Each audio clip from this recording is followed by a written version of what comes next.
Mr. Speaker, yesterday an act of terrorism tried to silence our democracy. But today we meet as normal, as generations have done before us and as future generations will continue to do, to deliver a simple message. We are not afraid, and our resolve will never waver in the face of terrorism. And we meet here in the oldest of all parliaments, because we know that democracy and the values it entails will always prevail.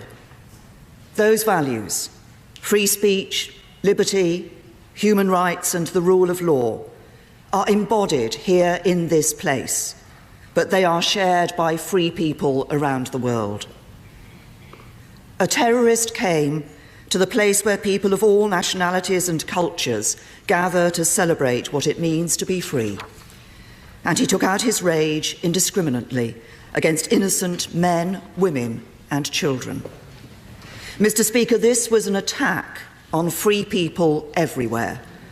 And on behalf of the British people, I would like to thank our friends and allies around the world who have made it clear that they stand with us at this time. What happened on the streets of Westminster yesterday afternoon sickened us all. While there is an ongoing police investigation, the House will understand that there are limits to what I can say. But having been updated by police and security officials, let me set out what at this stage I can tell the House. At approximately 2:40 p.m. yesterday, a single attacker drove his vehicle at speed into innocent pedestrians who were crossing Westminster Bridge, killing 2 people and injuring around 40 more. In addition to 12 Britons admitted to hospital, we know that the victims include 3 French children, 2 Romanians, 4 South Koreans, 1 German, 1 Pole, 1 Irish, 1 Chinese, 1 Italian, 1 American, and 2 Greeks. And we are in close contact with the governments of the countries of all those affected. The injured also included 3 police officers who were returning from an event to recognise their bravery. 2 of those 3 remain in a serious condition. Mr. Speaker, the attacker then left the vehicle and approached a police officer at carriage gates, attacking that officer with a large knife before he was shot dead by an armed police officer. Tragically, as the House will know, 48-year-old PC Keith Palmer was killed. PC Palmer had devoted his life to the service of his country. He had been a member of the Parliamentary and Diplomatic Protection Command for 15 years and a soldier in the Royal Artillery before that.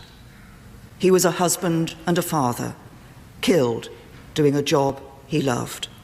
He was every inch a hero, and his actions will never be forgotten. Yeah. I know the whole House will join me in sending our deepest condolences to his family and to the families and friends of all those who've been killed or injured in yesterday's awful attacks. I know also that the House will wish to thank all those who acted with such speed and professionalism yesterday to secure this place and ensure we are able to meet as we are doing today. Mr. Speaker, at 7:30 last night, I chaired a meeting of the Government's Emergency Committee, COBRA, and will have further briefings and meetings with security officials today. The threat level to the UK has been set at severe, meaning attack is highly likely for some time.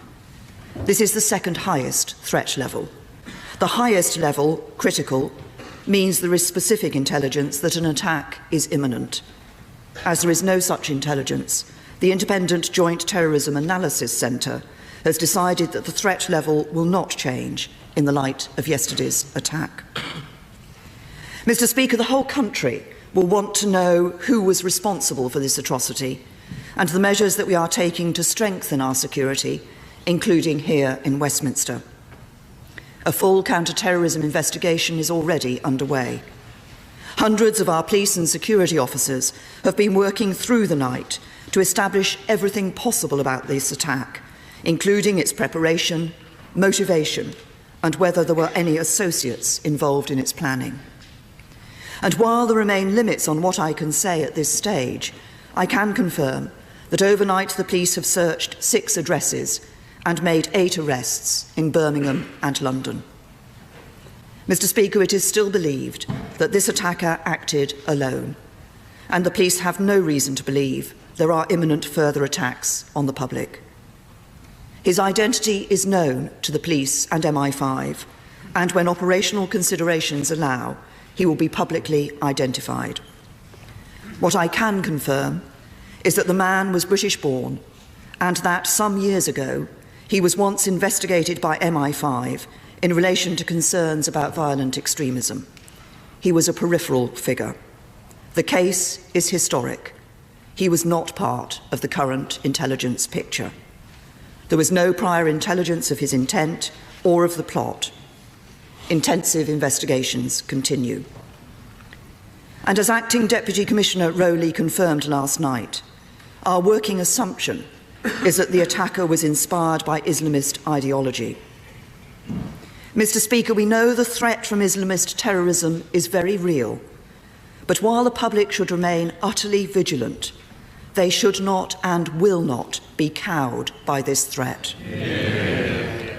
As Acting Deputy Commissioner Rowley has made clear, we are stepping up policing to protect communities across the country and to reassure the public. And as a precautionary measure, this will mean increasing the number of patrols in cities across the country, with more police and more armed police on the streets. Since June 2013, our police, security and intelligence agencies have successfully disrupted 13 separate terrorist plots in Britain. Following the 2015 Strategic Defence and Security Review, we protected the police budgets for counter-terrorism and committed to increase cross-government spending on counter-terrorism by 30% in real terms over the course of this Parliament. And over the next 5 years, we will invest an extra £2.5 billion in building our global security and intelligence network, employing over 1,900 additional staff at MI5, MI6 and GCHQ, and more than doubling our global network of counter-terrorism experts, working with priority countries across Europe, the Middle East, Africa and Asia. Mr. Speaker, in terms of security here in Westminster, we should be clear, first of all, that an attacker attempted to break into Parliament and was shot dead within 20 yards of the gate. If his intention was to gain access to this building, we should be clear that he did not succeed. The police heroically did their job. But, as is routine, the police, together with the House authorities, are reviewing the security of the parliamentary estate, coordinated with the Cabinet Office, who have responsibility for the security measures in place around the government secure zone. All of us in this House have a responsibility for the security and safety of our staff, and advice is available for members who need it. Mr. Speaker, yesterday we saw the worst of humanity, but we will remember the best. We will remember the extraordinary efforts to save the life of PC Keith Palmer, including those by my right honourable friend, the member for Bournemouth East. And we will remember the exceptional bravery of our police, security and emergency services, who once again ran towards the danger, even as they encouraged others to move the other way. On behalf of the whole country, I want to pay tribute to them for the work they have been doing to reassure the public, treat the injured, and bring security back to the streets of our capital city. That they have lost one of their own in yesterday's attack only makes their calmness and professionalism all the more remarkable. Mr. Speaker, a lot has been said since terror struck London yesterday. Much more will be said in the coming days. But the greatest response lies not in the words of politicians, but in the everyday actions of ordinary people. For beyond these walls today, in scenes repeated in towns and cities across the country, millions of people are going about their days and getting on with their lives. The streets are as busy as ever, the offices full, the coffee shops and cafes bustling. As I speak, millions will be boarding trains and aeroplanes to travel to London and to see for themselves the greatest city on earth. It is in these actions, millions of acts of normality, that we find the best response to terrorism. A response that denies our enemies their victory, that refuses to let them win, that shows we will never give in. A response driven by that same spirit that drove a husband and father to put himself between us and our attacker and to pay the ultimate price. A response that says to the men and women who propagate this hate and evil, you will not defeat us. Mr. Speaker, let this be the message from this House and this nation today. Our values will prevail, and I commend this statement to the House.